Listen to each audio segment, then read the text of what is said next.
Hello, we are on Acts chapter 18.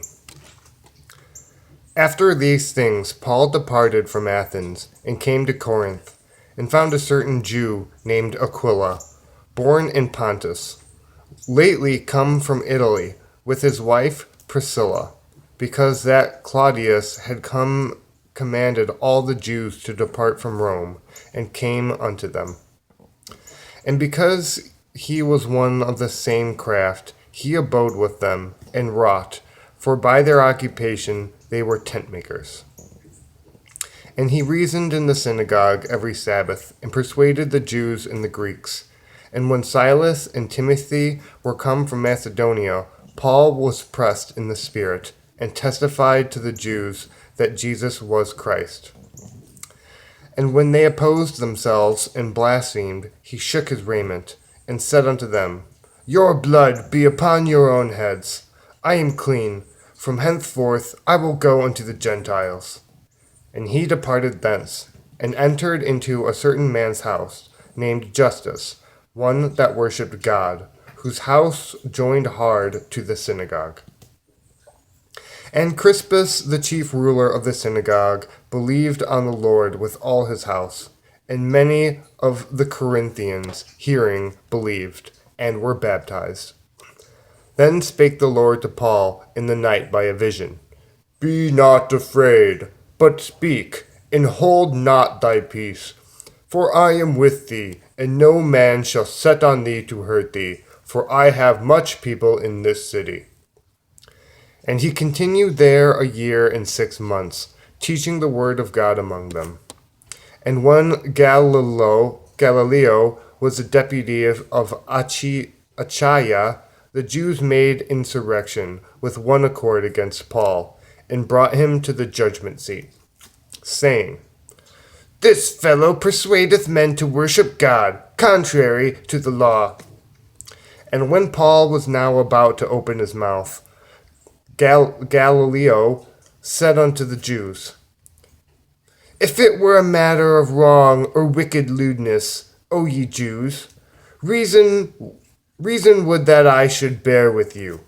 But if it be a question of words and names, and of your law, look ye to it, for I will be no judge of such matters.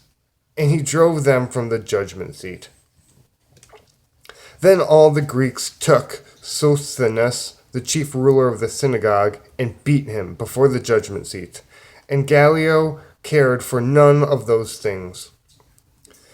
And Paul, after this, tarried there yet a good while, and then took his leave of the brethren, and sailed thence into Syria, and with him Priscilla and Aquila, having shorn his head in Cenchrea,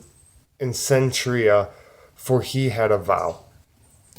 And he came to Ephesus, and left them there, but he himself entered into the synagogue, and reasoned with the Jews. When they desired him to tarry longer time with them, he consented not, but bade them farewell, saying, I must by all means keep this feast that cometh in Jerusalem, but I will return again unto you, if God will. And he sailed from Ephesus. And when he had landed at Caesarea and gone up, and saluted the church, he went down to Antioch.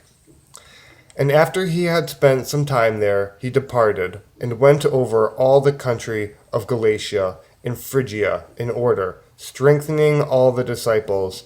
And a certain Jew named Apollos, born to Alexandria, an eloquent man, and mighty in the Scriptures, came to Ephesus. This man was instructed in the way of the Lord, and being fervent in the Spirit, he spake and taught diligently the things of the Lord, knowing only the baptism of John. And he began to speak boldly in the synagogue. And when Aquila and Priscilla had heard, they took him unto them, and expounded unto him the way of God more perfectly. And when he was disposed to pass into Achaia, the brethren wrote, exhorting the disciples to receive him, who, when he was come, helped them much which had believed through grace. For he mightily convinced the Jews, and that publicly showing by the scriptures that Jesus was Christ.